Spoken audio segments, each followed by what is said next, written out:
Hello નમસ્કાર જય Hind Vande Mataram friends. તો મિત્રો આજે આપણે 1 થી 50 જેટલા જીકેના એમસીક્યુ લઈને આવ્યા છીએ। મિત્રો આવનારી એક્ઝામ જે છે કોન્સ્ટેબલની એની જો તમે તૈયારી કરતા હોય તો વિડીયોમાં છેલ્લે સુધી જોતા રહેજો। આપણી ચેનલ ઉપર તમને જે છે આવા દરરોજ જીકેના વિડીયો જોવા મળશે। અને મિત્રો ચેનલ ઉપર નવા હોય તો ચેનલને પણ ખાસ સબસ્ક્રાઇબ કરી રાખજો, તમને દરરોજ આવા જે છે જીકેના વિડીયો જોવા મળશે। તો ચાલો શરૂ કરીએ। પ્રશ્ન નંબર પહેલો, બિંબાવતી દેવી કયા પ્રકારના નૃત્ય માટે જાણીતા છે, વિખ્યાત છે? બિંબાવતી દેવી જે છે એ કયા પ્રકારના નૃત્ય માટે જાણીતા છે? તો શું આવશે અહીંયા રાઈટ આન્સર? મણિપુરી આવશે। ઓપ્શન એ રાઈટ આન્સર અહીંયા બની જશે। ખાસ યાદ રાખીશું બિંબાવતી દેવી જે છે મણિપુરી નૃત્ય જે છે એના માટે વિખ્યાત છે। જોઈએ ત્યારબાદનો નેક્સ્ટ ક્વેશ્ચન, નીચેનામાંથી કોણે વડાપ્રધાનને બંધારણના મુખ્ય સ્તંભ તરીકે વર્ણવ્યા છે? નીચેનામાંથી કોણે જે છે વડાપ્રધાનને બંધારણના મુખ્ય સ્તંભ તરીકે વર્ણવ્યા છે?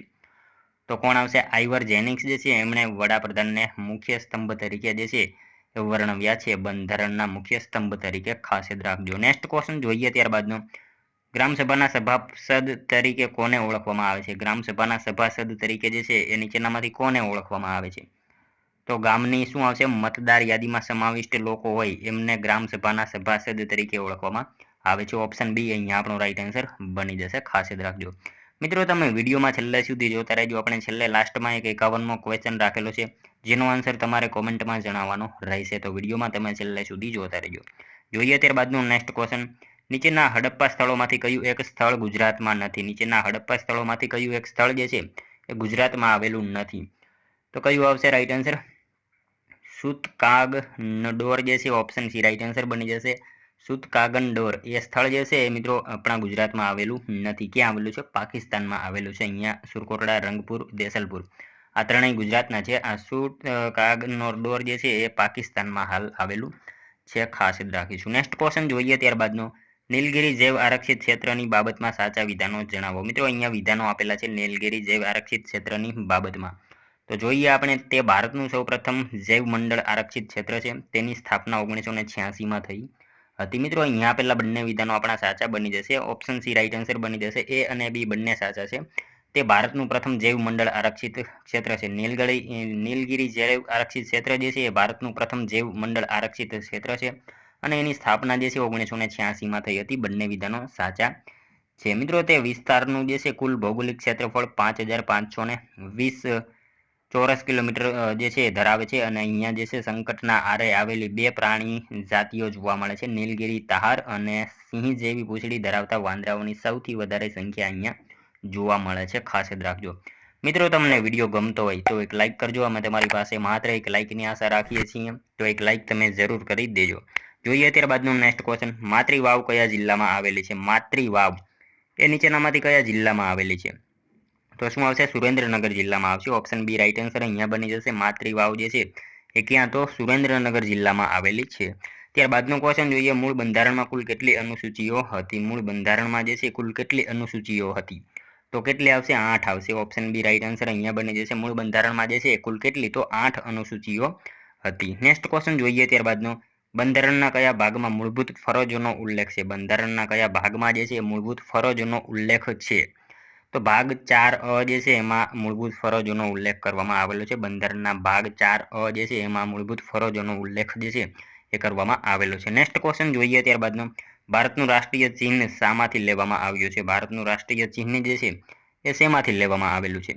તો સારનાથના સ્તંભમાંથી જે છે એ લેવામાં આવેલું છે। ઓપ્શન એ અહીંયા આપણો રાઈટ આન્સર બની જશે। ભારતનું રાષ્ટ્રીય ચિહ્ન જે છે એ શેમાંથી? તો સારનાથના સ્તંભમાંથી જે છે એ લેવામાં આવેલું છે। ખાસ યાદ રાખજો। નેક્સ્ટ ક્વેશ્ચન જોઈએ ત્યારબાદનો, રાષ્ટ્રીય ચિહ્નમાં સફેદ રંગ શાનું પ્રતીક છે? રાષ્ટ્રીય ચિહ્નમાં સફેદ રંગ જે છે એ શાંતિનું પ્રતીક છે। ઓપ્શન સી રાઈટ આન્સર અહીંયા બની જશે। નેક્સ્ટ ક્વેશ્ચન જોઈએ ત્યારબાદનો, ભારતનું રાષ્ટ્રીય ગીત કયું છે? ભારતનું રાષ્ટ્રીય ગીત વંદે માતરમ જે છે ભારતનું રાષ્ટ્રીય ગીત છે। નેક્સ્ટ ક્વેશ્ચન જોઈએ ત્યારબાદનો, ભારતનું રાષ્ટ્રીય પશુ, મિત્રો આ સાવ ઇઝી ક્વેશ્ચન છે, ભારતનું રાષ્ટ્રીય પશુ જે છે એ કયું? તો વાઘ છે। ઓપ્શન બી રાઈટ આન્સર અહીંયા બની જશે।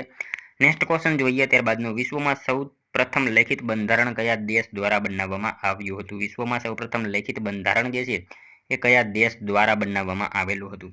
તો ફ્રાન્સ જે છે। ઓપ્શન ડી રાઈટ આન્સર અહીંયા બની જશે। વિશ્વમાં સૌપ્રથમ લેખિત બંધારણ જે છે એ ફ્રાન્સ દેશે જે છે બનાવેલું હતું। ખાસ યાદ રાખજો। નેક્સ્ટ ક્વેશ્ચન જોઈએ ત્યારબાદનો, મીરાબાઈ ક્યાંના વતની હતા? મીરાબાઈ જે છે એ ક્યાંના વતની હતા? તો મેડતા આવશે, ઓપ્શન એ અહીંયા આપણો રાઈટ આન્સર બની જશે. મીરાબાઈ જે છે એ ક્યાંના, તો મેડતા જે છે એ ત્યાંના વતની હતા. ત્યારબાદનો ક્વેશ્ચન જોઈએ, માણભટ્ટ તરીકે પ્રસિદ્ધિ પામેલા કવિ કોણ છે? માણભટ્ટ તરીકે જે છે પ્રસિદ્ધિ પામેલા કવિ એ નીચેનામાંથી કોણ છે? તો કોણ આવશે? પ્રેમાનંદ આવશે. ઓપ્શન બી રાઈટ આન્સર અહીંયા બની જશે. માણભટ્ટ તરીકે જે છે પ્રસિદ્ધિ પામેલા કવિ નીચેનામાંથી કોણ? તો પ્રેમાનંદ છે. ખાસ યાદ રાખીશું. નેક્સ્ટ ક્વેશ્ચન જોઈએ ત્યારબાદનો, મરચી નૃત્ય મોટા ભાગે કયા સમયે કરવામાં આવે છે? મરચી એક પ્રકારનું નૃત્ય છે, એ મોટા ભાગે કયા સમયે જે છે એ કરવામાં આવે છે? તો કયા સમયે આવશે રાઈટ આન્સર અહીંયા? લગ્ન પ્રસંગે આવશે. ઓપ્શન ડી રાઈટ આન્સર બની જશે. મરચી નૃત્ય જે છે એ મોટા ભાગે કયા સમયે? તો લગ્ન પ્રસંગે જે છે એ કરવામાં આવે છે. મિત્રો તમે વિડીયોમાં છેલ્લે સુધી જોતા રહેજો અને છેલ્લે આ 50માંથી તમારા કેટલા સાચા પડે છે એ પણ કોમેન્ટમાં જણાવવાનું રહેશે. તો વિડીયોમાં તમે છેલ્લે સુધી જોતા રહેજો. નેક્સ્ટ ક્વેશ્ચન જોઈએ ત્યારબાદનો, ગાંધીજી અને નવી પેઢી નિબંધ કોના દ્વારા લખવામાં આવેલ છે? ગાંધીજી અને નવી પેઢી આ નિબંધ જે છે એ કોના દ્વારા લખવામાં આવેલો છે? તો કોણ આવશે અહીંયા? Father Valles. Option C right answer બની જશે. ગાંધીજી અને નવી પેઢી આ નિબંધ જે છે એ કોના દ્વારા? તો ફાધર વાલેસ જે છે એમના દ્વારા લખવામાં આવેલ છે. નેક્સ્ટ ક્વેશ્ચન જોઈએ ત્યારબાદનો, યુધિષ્ઠિર વાર્તા સંગ્રહ કોના દ્વારા લખવામાં આવેલ છે? યુધિષ્ઠિર વાર્તા સંગ્રહ જે છે કોના દ્વારા લખવામાં આવેલ છે? તો જયંતી દલાલ જે છે એમના દ્વારા લખવામાં આવેલ છે. ખાસ યાદ રાખીશું. યુધિષ્ઠિર વાર્તા સંગ્રહ જે છે એ કોના દ્વારા? તો જયંતી દલાલ જે છે એમના દ્વારા લખવામાં આવેલ છે. ત્યારબાદનો ક્વેશ્ચન જોઈએ, ભવાઈમાં સ્ત્રી પાત્ર ભજવનારને શું કહેવાય છે? ભવાઈમાં જે છે સ્ત્રી પાત્ર ભજવનારને શું કહેવામાં આવે છે? તો એને કાચળિયા કહેવામાં આવે છે. ઓપ્શન એ રાઈટ આન્સર અહીંયા બની જશે. ભવાઈમાં સ્ત્રી પાત્ર ભજવનારને શું? તો કાચળિયા કહેવામાં આવે છે. ખાસ યાદ રાખીશું. ત્યારબાદનો ક્વેશ્ચન જોઈએ, પિઠોરા ચિત્રો દોરનારને શું કહેવામાં આવે છે? પિઠોરા ચિત્રો દોરનારને જે છે એ શું કહેવામાં આવે છે? તો એને શું આવશે? લાખારા કહેવામાં આવે છે. ઓપ્શન બી રાઈટ આન્સર અહીંયા બની જશે. પિઠોરા ચિત્રો દોરનારને શું? તો લાખારા તરીકે ઓળખવામાં આવે છે. ત્યારબાદનો ક્વેશ્ચન જોઈએ, કયા સંતની કવિતાઓ ગુરુ ગ્રંથ સાહિબમાં જોવા મળે છે? કયા સંતની કવિતાઓ જે છે ગુરુ ગ્રંથ સાહિબમાં જોવા મળે છે? તો કયા સંત આવશે અહીંયા રાઈટ આન્સર? કબીર આવશે. કબીર સંત જે છે એમની કવિતાઓ ગુરુ ગ્રંથ સાહિબમાં જે છે એ જોવા મળે છે. ત્યારબાદનો ક્વેશ્ચન જોઈએ, હુમાયુનો મકબરો ક્યાં આવેલો છે? હુમાયુનો મકબરો જે છે એ ક્યાં આવેલો છે? હુમાયુનો મકબરો મિત્રો દિલ્હી ખાતે આવશે. ઓપ્શન સી રાઈટ આન્સર બની જશે. ખાસ યાદ રાખજો. હુમાયુનો મકબરો જે છે એ ક્યાં? તો દિલ્હી ખાતે આવેલો છે. ત્યારબાદનો ક્વેશ્ચન જોઈએ, સાચા વિધાનો જણાવો. મૂળભૂત અધિકારનો વિચાર અમેરિકાના બંધારણમાંથી લેવાયો છે. મૂળભૂત અધિકારનો વિચાર જે છે અમેરિકાના બંધારણમાંથી લેવાયો છે. વર્ષ 1978માં 44માં બંધારણીય સુધારા દ્વારા સંપત્તિનો મૂળભૂત અધિકાર રદ કરવામાં આવ્યો. મિત્રો અહીંયા આપેલા બંને વિધાનો આપણા સાચા બની જશે. મૂળભૂત અધિકારનો વિચાર જે છે અમેરિકાના બંધારણમાંથી લેવામાં આવેલો છે, વિધાન સાચું છે. અને વર્ષ 1978માં 44માં બંધારણીય સુધારા દ્વારા જે છે સંપત્તિનો મૂળભૂત અધિકાર જે છે એ રદ કરવામાં આવ્યો હતો. બંને વિધાનો આપણા અહીંયા સાચા બની જશે. ખાસ યાદ રાખીશું. મિત્રો મૂળભૂત અધિકારનો વિચાર જે છે અમેરિકાના બંધારણમાંથી લેવાયો છે. ભાગ 3 જે છે મેગ્ના કાર્ટા સાથે રાખવામાં આવે છે અને બંધારણના મૂળભૂત અધિકારોની સંખ્યા 7 હતી, પરંતુ પાછળથી વર્ષ 1978માં 44માં બંધારણીય સુધારા દ્વારા જે છે મિલકત એટલે કે સંપત્તિના મૂળભૂત અધિકારને રદ કરવામાં આવ્યો. એટલે મૂળભૂત અધિકારોની સંખ્યા જે છે એ 6 થઈ ગઈ હતી. ત્યારબાદનો ક્વેશ્ચન જોઈએ, પ્લેગ શાનાથી ફેલાય છે? પ્લેગ જે છે એ શેનાથી ફેલાતો રોગ છે? તો એ બેક્ટેરિયા દ્વારા જે છે ફેલાતો હોય છે. પ્લેગ જે છે એ રોગ શેનાથી? તો બેક્ટેરિયા દ્વારા ફેલાતો રોગ છે. ખાસ યાદ રાખીશું. ત્યારબાદનો ક્વેશ્ચન જોઈએ 25મો, નીચેનામાંથી કઈ એક અધાતુ છે? નીચેનામાંથી કઈ જે છે એ અધાતુ છે? તો બ્રોમિન જે છે એ ખાસ યાદ રાખીશું અધાતુ છે. નીચેનામાંથી બ્રોમિન જે છે એ શું? તો અધાતુ છે. ત્યારબાદનો ક્વેશ્ચન જોઈએ, ભારતના સંવિધાનના કયા ભાગમાં ત્રિસ્તરીય પંચાયતી રાજ બનાવવાની જોગવાઈ થયેલ છે? ભારતીય સંવિધાનના જે છે કયા ભાગમાં ત્રિસ્તરીય પંચાયતી રાજ બનાવવાની જોગવાઈ જે છે એ કરવામાં આવેલી છે? તો ભાગ 9માં જે છે એ કરવામાં આવેલી છે. ઓપ્શન એ રાઈટ આન્સર અહીંયા બની જશે. ખાસ યાદ રાખજો. નેક્સ્ટ ક્વેશ્ચન જોઈએ ત્યારબાદનો, ગુજરાત દેશની કેટલા ટકા રેલવે લાઇન ધરાવે છે? ગુજરાત દેશની જે છે કેટલા ટકા રેલવે લાઇન ધરાવે છે? તો કેટલા ટકા આવશે રાઈટ આન્સર અહીંયા? 7.96% આવશે. ઓપ્શન સી રાઈટ આન્સર બની જશે. ગુજરાત જે છે દેશની કેટલા ટકા? તો 7.96% રેલવે લાઇન ધરાવે છે. ખાસ યાદ રાખીશું. મિત્રો વિશ્વમાં સૌથી લાંબુ રેલવે પ્લેટફોર્મ ક્યાં છે? આવો પ્રશ્ન પૂછાય તો ક્યાં આવશે? હુબલી કર્ણાટક આવશે. હુબલી કર્ણાટક ખાતે જે છે વિશ્વમાં સૌથી લાંબુ રેલવે પ્લેટફોર્મ આવેલું છે, જેની લંબાઈ જે છે 1507 મીટર છે. ત્યારબાદનો ક્વેશ્ચન જોઈએ, બંધારણમાં મેન્ડેમસની રીટ એટલે શું? બંધારણમાં જે છે મેન્ડેમસની રીટ એટલે શું? તો પરમાદેશ. ઓપ્શન એ રાઈટ આન્સર અહીંયા બની જશે. બંધારણમાં મેન્ડેમસની રીટ એટલે શું? તો પરમાદેશ થશે રાઈટ આન્સર. ત્યારબાદનો ક્વેશ્ચન જોઈએ, વીજળી વાહક દ્રાવણોને શું કહેવામાં આવે છે? વીજળી વાહક દ્રાવણોને જે છે એ શું કહેવામાં આવે છે? તો શું આવશે રાઈટ આન્સર અહીંયા? ઇલેક્ટ્રોલાઇટ આવશે. ઓપ્શન સી રાઈટ આન્સર બની જશે. વીજળી વાહક દ્રાવણોને શું? તો વીજળી વાહક દ્રાવણોને ઇલેક્ટ્રોલાઇટ કહેવામાં આવે છે. ત્યારબાદનો ક્વેશ્ચન જોઈએ, વોલ્ટના કોષમાં કઈ ઉર્જાનું વિદ્યુત ઉર્જામાં રૂપાંતર થાય છે? વોલ્ટના કોષમાં જે છે કઈ ઉર્જાનું વિદ્યુત ઉર્જામાં રૂપાંતર થાય છે? તો વોલ્ટના કોષમાં જે છે એ રાસાયણિક ઉર્જાનું જે છે એ વિદ્યુત ઉર્જામાં રૂપાંતર થાય છે. ખાસ યાદ રાખીશું. વોલ્ટના કોષમાં જે છે એ રાસાયણિક કઈ ઉર્જાનું? તો રાસાયણિક ઉર્જાનું જે છે વિદ્યુત ઉર્જામાં રૂપાંતર થાય છે. ત્યારબાદનો ક્વેશ્ચન જોઈએ, નીચેનામાંથી કઈ વૈજ્ઞાનિકને ભારતીય અવકાશ સંશોધનના પિતા ગણવામાં આવે છે? નીચેનામાંથી કયા વૈજ્ઞાનિકને જે છે ભારતીય અવકાશ સંશોધનના પિતા ગણવામાં આવે છે? તો કયા વૈજ્ઞાનિકને આવશે? ડોક્ટર વિક્રમભાઈ સારાભાઈ જે છે એમણે ભારતીય અવકાશ સંશોધનના પિતા ગણવામાં આવે છે. ખાસ યાદ રાખજો.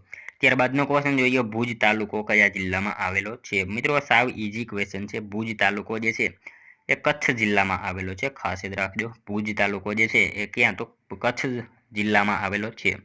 ત્યારબાદનો ક્વેશ્ચન જોઈએ, ગુજરાત રાજ્યમાં કમલેશ્વર ડેમ કઈ નદી પર આવેલો છે? ગુજરાત રાજ્યમાં કમલેશ્વર ડેમ જે છે એ કઈ નદી ઉપર આવેલો છે? તો કઈ નદી આવશે? હિરાન નદી આવશે. ઓપ્શન સી રાઈટ આન્સર અહીંયા બની જશે. ગુજરાતમાં જે છે કમલેશ્વર ડેમ કઈ નદી ઉપર? તો હિરાન નદી જે છે એના ઉપર આવેલો છે. નેક્સ્ટ ક્વેશ્ચન જોઈએ ત્યારબાદનો, સિહોર કયા વેપાર ઉદ્યોગ માટે જાણીતું છે? સિહોર જે છે કયા વેપાર ઉદ્યોગ માટે જાણીતું છે? તો શું આવશે રાઈટ આન્સર અહીંયા? તાંબા પિત્તળના વાસણો માટે જે છે સિહોર જાણીતું છે. ખાસ યાદ રાખીશું. ઓપ્શન ડી રાઈટ આન્સર અહીંયા બની જશે. સિહોર કયા વેપાર ઉદ્યોગ માટે? તો તાંબા પિત્તળના વાસણો માટે જે છે એ જાણીતું છે. ત્યારબાદનો ક્વેશ્ચન જોઈએ, લાખાણી તાલુકો. મિત્રો કોન્સ્ટેબલની તૈયારી કરતા હોય તો કયો તાલુકો કયા જિલ્લામાં આવેલો છે? ખાસ આપણને ખ્યાલ હોવું જ જોઈએ. તો લાખાણી તાલુકો જે છે એ કયા જિલ્લામાં આવશે? બનાસકાંઠા જિલ્લામાં આવેલો છે. ઓપ્શન સી રાઈટ આન્સર અહીંયા બની જશે. લાખાણી તાલુકો જે છે એ કયા જિલ્લામાં? તો બનાસકાંઠા જિલ્લામાં આવેલો છે. ત્યારબાદનો ક્વેશ્ચન જોઈએ, બ્રહ્માજી વાવ કયા જિલ્લામાં આવેલ છે? બ્રહ્માજી વાવ જે છે એ કયા જિલ્લામાં આવેલી છે? તો સાબરકાંઠા જિલ્લામાં આવશે. બ્રહ્માજી વાવ કયા જિલ્લામાં? તો સાબરકાંઠા જિલ્લામાં આવેલી છે. ત્યારબાદનો ક્વેશ્ચન જોઈએ, કયા બે ગઢ જીતવાને કારણે મોહમ્મદ શાહ બીજો મહંમદ બેગડો કહેવાયો હતો? કયા બે ગઢ જીતવાને કારણે જે છે મોહમ્મદ શાહ બીજો મહંમદ બેગડો કહેવાયો હતો? તો જૂનાગઢ અને પાવાગઢ જે છે એ જીતવાથી મોહમ્મદ શાહ બીજો જે છે એ મોહમ્મદ બેગડો એવી રીતે કહેવાયો હતો. ખાસ યાદ રાખજો. ત્યારબાદનો ક્વેશ્ચન જોઈએ, કઈ યોજના મીઠા ઝેર સમાન ગણાતી હતી? નીચેનામાંથી કઈ યોજના જે છે એ મીઠા ઝેર સમાન ગણાતી હતી? તો કઈ આવશે અહીંયા? સહાયકારી યોજના આવશે. ઓપ્શન ડી રાઈટ આન્સર બની જશે. સહાયકારી યોજના જે છે એ મીઠા ઝેર સમાન ગણાતી હતી. ખાસ યાદ રાખીશું. મિત્રો અહીંયા જે છે ને વેલેસ્લીની સહાયકારી યોજના હતી. ખાસ યાદ રાખીશું. આ જે છે એ વેલેસ્લીની જે છે સહાયકારી યોજના હતી. ભાગલા પાડો અને રાજ કરો, આ જે છે ને ભાગલા પાડો અને રાજ કરો એ કરજણની હતી. અને દ્વિમુખી શાસન પદ્ધતિ જે છે એ કોની? રોબર્ટ ક્લાઇવની હતી. ખાસ યાદ રાખીશું. આપણને આ બધી જે છે એ માહિતી ખ્યાલ હોવી જોઈએ.